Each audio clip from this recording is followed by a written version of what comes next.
So domestic things, schools in here. So we built our communities. To put us on the back foot, they say, we are not integrating. Here's a blessing, got a minister of cohesion. I call him Minister of Scissors and Tape. That is to get two Negroes, one African, one West Indian, two Scottish, one Welsh, and tape them together. Cohesion, I mean, like if you come from the sky. And it's some conspiracy on our part to live close to each other so that we could burn the place down and the faithful lead me. That is not why we live together, because that's what we do. We came off the same boat. I remember when I left Trinidad and came on a boat, I came off at Waterloo from Southampton. And the first thing I was told, Darcus, do not walk alone in the night. So I said, what are you talking about? And I was a kind of bad boy. I was so trying to be in Trinidad. And I said, no white man can't beat me at all. And I came out of a cinema after sitting down, and I got winkle pickled in my backside by about 10 of them. So you need safety, and you need to be very careful how you walk. That's not freedom. You had to see two white people coming out, boys, you had to cross the road. Is that freedom?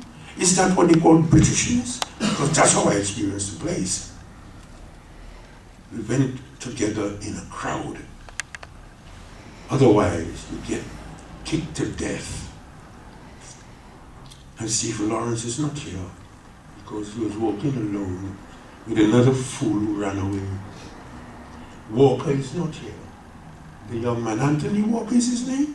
Why do you think he ain't here? Do you think he had pneumonia or something? Eh? Did he? Oh. And there are a lot of English people, Scottish and Welsh, who haven't got the experience of being terrified to walk out at night alone.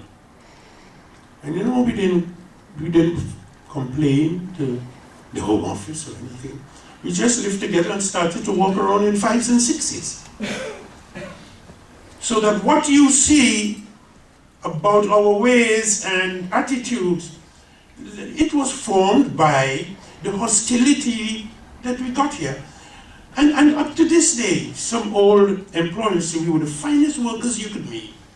On time, and put up with crap. I tell you, I was 17, working in the post office, doing the same shift of everybody else, and was paid less because I was underage. Because they expected me to be living by my mother. My mother was in Port of Spain. They expected me to be living with my dad and mom and stuff. And they paid me less. I put up with it. I just did more overtime than anybody else, really. I went for a job once. I have, and this is not a boast, I mean, my father and mother were teachers.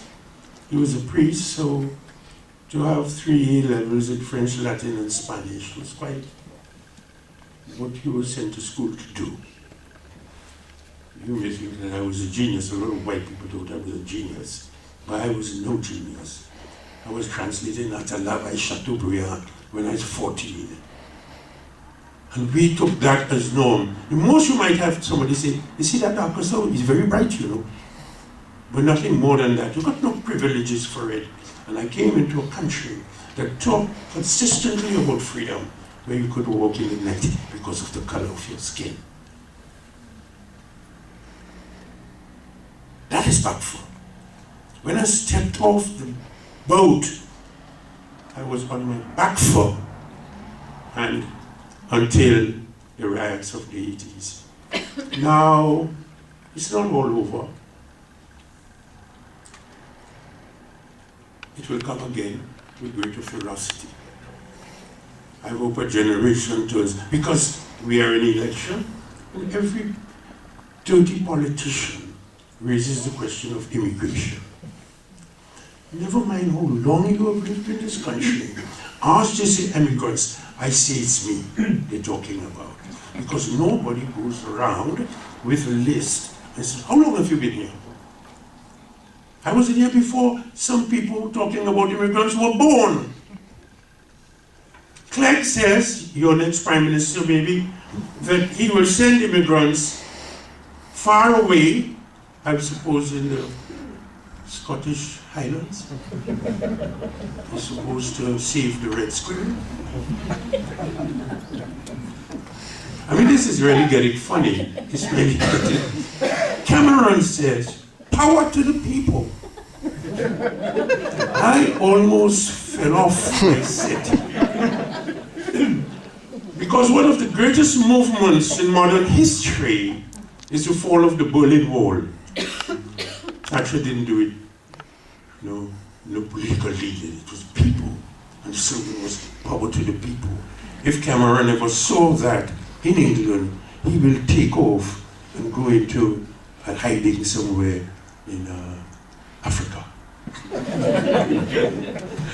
I'll be funny.